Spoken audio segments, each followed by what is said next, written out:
সালটা ২০২৫ ডিসেম্বর মাস।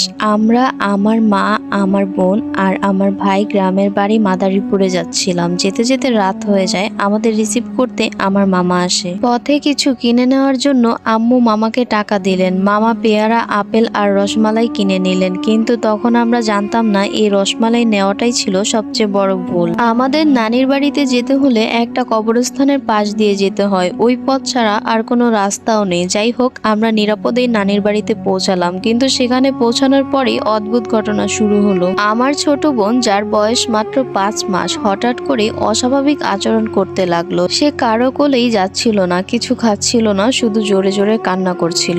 আমার নানি একজন ধর্মপরায়ণ মানুষ ছিলেন। তিনি ঝাড়ফুঁক, পানি পড়া, তাবিজ এসব দিতেন। নানি আমার বোনকে বাঁশের তেল দিয়ে কিছুটা মাখলেন, পানি পড়া দিলেন, কিন্তু তাতেও কোনো কাজ হলো না। তখন নানি বললেন, তোমরা আসার সময় হয়তো কিছু সঙ্গে নিয়ে এসেছো। তিনি সন্দেহ করে সেই রসমালাইয়ের বাটি বাইরে বের করে রেখে আসলেন। অবাক করার মতো ঘটনা, কিছুক্ষণ পরেই আমার বোন একদম শান্ত হয়ে গেল, কান্নাও থেমে গেল। সে স্বাভাবিকভাবেই খেতে শুরু করলো। এরপর কিছুদিন নানির বাড়িতে থাকার পর আমার মামার সাথে ছোট্ট একটা বিষয় নিয়ে ঝগড়া হয়। তাই আমরা খালামণিদের বাড়িতে চলে যাই। সেখানে সবাই খুব আদর করে, নানা রকম খাবার বানিয়ে খাওয়ায়। একদিন আমি আমার খালাতো ভাইকে বললাম, আমরা তো কাল চলে যাব, চল আজ একটু ঘুরে আসি। সে রাজি হলো। আমরা ৪ জন একসাথে বের হলাম। পথে বড় বড় তেঁতুল গাছ আর কয়েকটা কবরস্থান পার হচ্ছিলাম। সব মিলিয়ে পরিবেশটা একটু ভয়ঙ্করই ছিল। হঠাৎ দেখি একটা পাঞ্জাবি পরা লোক আমাদের দিকেই আসছে। তার মাথায় ছিল বড় একটা পাতিলের মতো কিছু।